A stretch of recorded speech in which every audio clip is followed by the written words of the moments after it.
relatives. And I have a young nephew that would come to, young first cousin that would come to my house. He would lay on the living room floor, drink lemonade, do his studies and what have you. He graduated from Duke University. Amen. He was second highest in his graduating class. He is now the director of medicine at Northwestern University in Chicago, Illinois. All the rest of the boys would be outside playing basketball, football, and the whole 9 yards. But he would always come to me, and he'd come in the kitchen and ask me, can he make him some lemonade? And he'd lay in the living room floor, books spread all over the place, and he studied and studied and studied, and now he is director of medicine at Northwestern University of Chicago. From humble beginnings. From humble beginnings. And I have one last thing to say. Yes, Uncle please, James- there's all of us, you can go ahead and give your final words as we wrap up the. My final thing is, my Uncle James was, no offense to anybody else, was like the fun-loving, happy uncle. I mean, you got one in a crowd. I don't care how, if he was 50 nieces and nephews out there, and the ice cream truck came by, all 50 of them got it, you know. And the man knew, because that was his route to come, to make sure he stopped, blew the horn, ring the bells, and if he was there, he knew he was getting paid. And, you know, he was the first one when those dollars that came out that looked like quarters, he came out and he said, don't, you go to the store, you make sure you get your change. They're not quarters, because they look just like quarters. And I looked and I saw it, and when I went to the store, I made sure I got my change. So, you know, those are, and then he was always giving you the shrug, whatever it was like, hey, you know, that's it. And he was just an easy flowing guy, sweet. Some of my memories is that even though I got a lot from my parents, you know, to instill me to wherever I'm at now,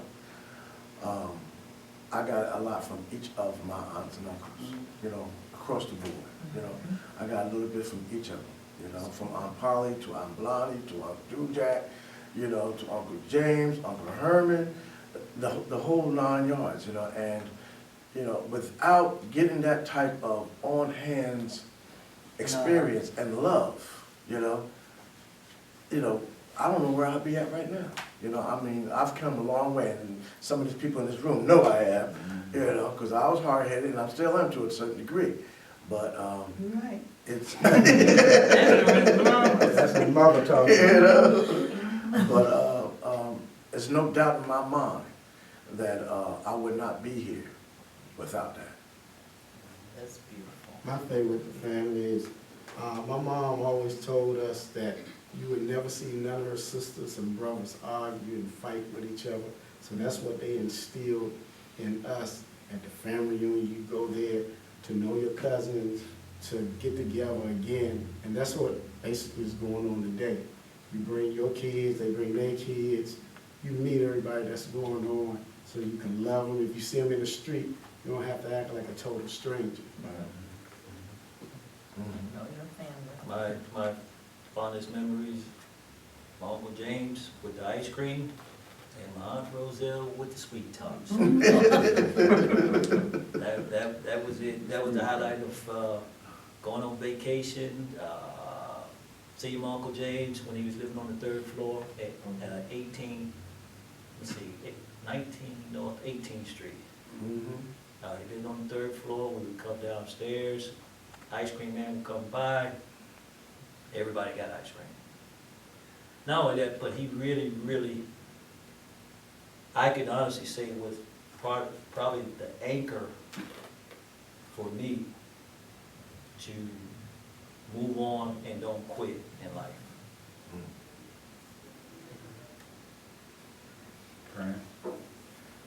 I guess mine is, like I said, back when we were young and everything, my mama didn't stay too far from her sister. You know, they was close. And our family today is close together and everything. If one don't have and they need, you know, they know who to come to. We didn't stay far from Chubby, being they were the oldest and everything. And I say we didn't stay far because we were just one street over. we were one street over and everything. But I remember my mama, she used to get up in the morning and go to the crab factory to pick crabs. And I kind of got up one morning, called myself, it was cold, going to start a fire. And I threw some of everything in the fire. And I had a little bit of kerosene and I pulled some kerosene in there, and this was one of them old pot belly stoves. And I looked in the stove and I saw the light that I threw in there and it was lit. And I bent over and looked in there. When I did it blew up in my face. And my eyebrows had them closed, my eyelashes and everything were gone. And I ran out the front door and I ran straight there and do Jack house. I mean, it was houses in the way. I didn't get done in the town, so that's how I know where to go. We had to cross one street and I was right at the door. And they took me to the hospital. And do Jack them took me to the hospital. And then my mama, she came over there afterwards. But just like I said, they was always made sure that my mama had, you know. And they had a big freezer. We didn't have no freezer. So some of their food was coming to our house to help us because back then my daddy had went to jail, and it was just my mama and the children, 5 boys, and but Cliff was gone. Yeah, Cliff was gone. So it was Cliff was gone, yeah. 4 and 3, and we didn't never run out of food. We didn't never run out of food, and I look back then, I don't know how she did it with that little envelope. She come from John Mary Phillip with about $40-something in it. You know, that's But we always had food on our table, and every Sunday morning we were going to church. We had to walk. We had to walk from. We had to walk down. We had to walk down from Hefferfinger down to Armstead, all the way out to North King Street.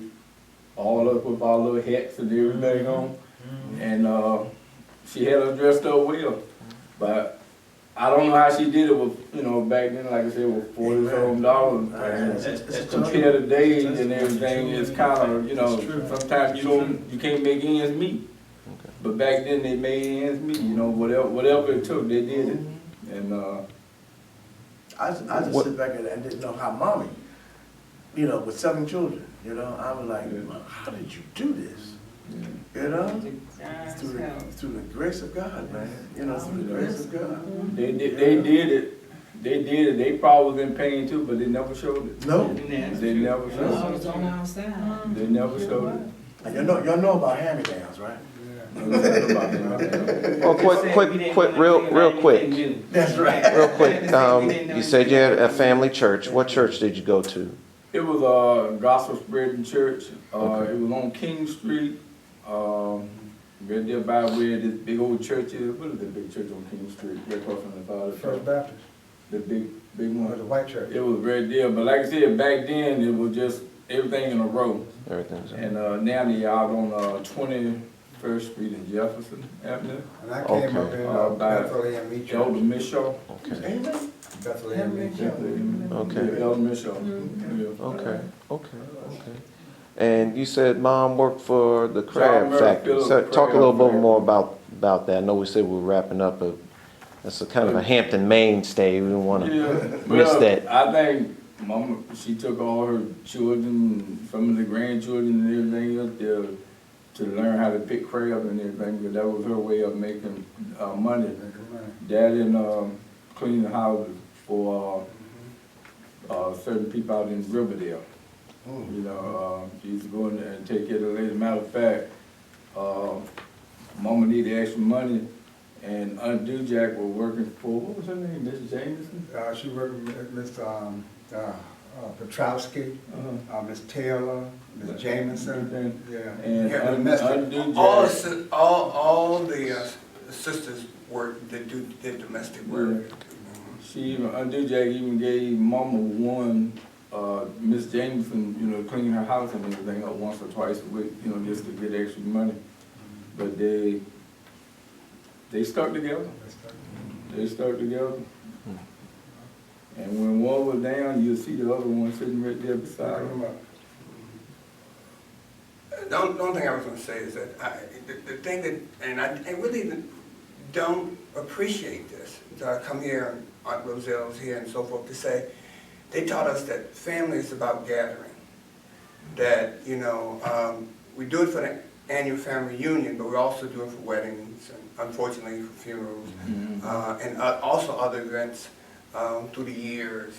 I see Gene, and I want to thank Gene for all his effort. I remember following Gene through the college years and so forth, at graduations and so forth. We show up at graduations and that kind of stuff.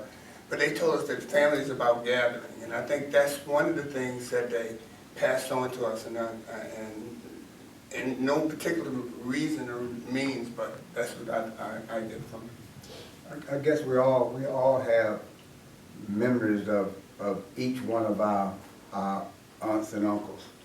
But to sum it up as one,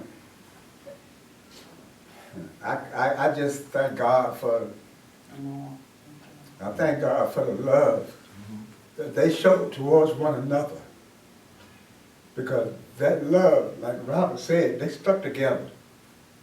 That love made them stick together where nobody could separate them. Amen. And that's what they have passed on to us. Yes. Amen. Family values, how to be there for one another when they're down. I don't care what the circumstances is, when we know about it, we are there. Right. So that's the main thing that they passed on to us, is that you're a family. Yes, it's true. A family stays together. A family loves one another. A family will always be there for one another. So that's the main thing, along with providing for yourself. Don't be dependent on anybody else. That's what you have family for, That's right. to be dependent on your family when you're in need. That's all I can say is the love. That's what it's all about. The love that we have for each other now was passed on to us from our parents and their parents. That's it. Thank you, Hartsfield family. This is Our Stories, Our Time, oral history project of the Hampton History Museum at the 50th anniversary of the Hartsfield family reunion at the Y.H. Thomas Center in Hampton, Virginia. All right.